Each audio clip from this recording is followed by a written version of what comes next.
Back in high school, I took a mysteries and mythology type class, or something like that. I don't remember the name of the class. It basically just had to do with real life mysteries and creepy shit. I was into that kind of stuff. I was taking the class with a good friend, who I'll call Ben for this story. The teacher of the class took us on a field trip to a nearby abandoned village with an unknown past. The village was built in the early 1900s, but seems as though it had been quickly abandoned shortly after it was built. The bus ride there was about 20 minutes. All of us were glued to the bus windows as we pulled up some sketchy-looking, decrepit road cutting through dense forest. The road eventually led to a clearing. We were there. We stepped out onto the road, which had grass growing through the cracks. The grass surrounding was almost knee-high. Then there were the buildings. The tall, archaic brick buildings with the boarded-up windows all gave off such chilling vibes. The teacher lined all 20 of us up, counted heads, and then began leading the way. The point of this little field trip was to use the so-called skills we learned in class to see if we could put anything together about why the village may have been abandoned so long ago. Some of the buildings had holes in the walls to serve as entryways. There were even holes in the ground next to some of the buildings, seemingly dug to get into the basements of some of the buildings, which seemed creepy. There was one building though. It stood taller than any of the others. It just intrigued me the most. While the teacher was leading the group towards the village church, Ben and I decided to sneak off on our own to look for anything interesting.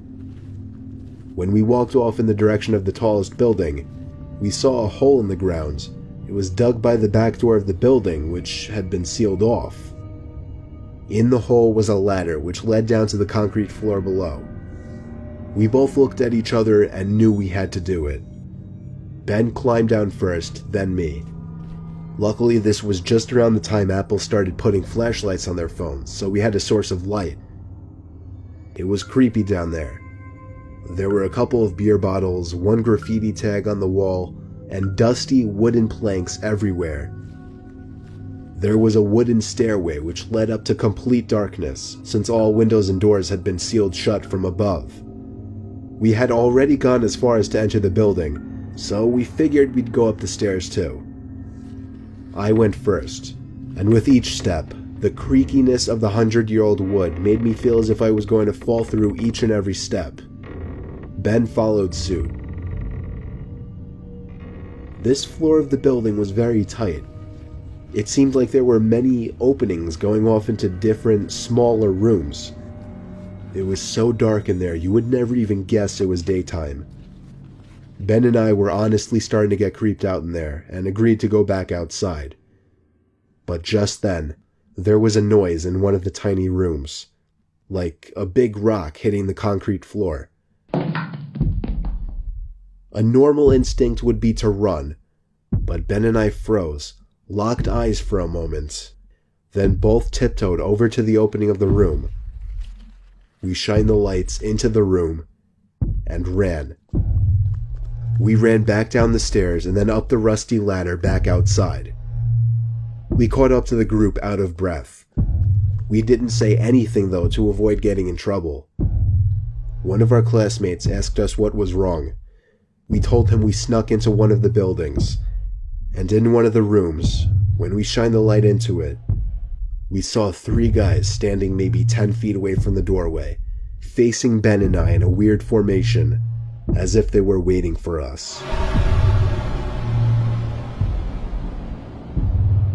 As we continued following the group, we paid extra attention to the tall building we entered from the distance. And before leaving, we saw a person's face at one of the higher level windows that had not been boarded up. We never told the teacher in fear of getting in trouble. We didn't know what to think. Were those just homeless people living in there? Were they gang members in hiding? Ben freaks me out with his theory.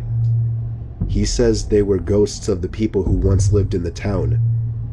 Still, the way the 3 guys were just hauntingly standing there so calmly, staring at us the moment we peeked our heads through that doorway, I still can't get that image out of my head.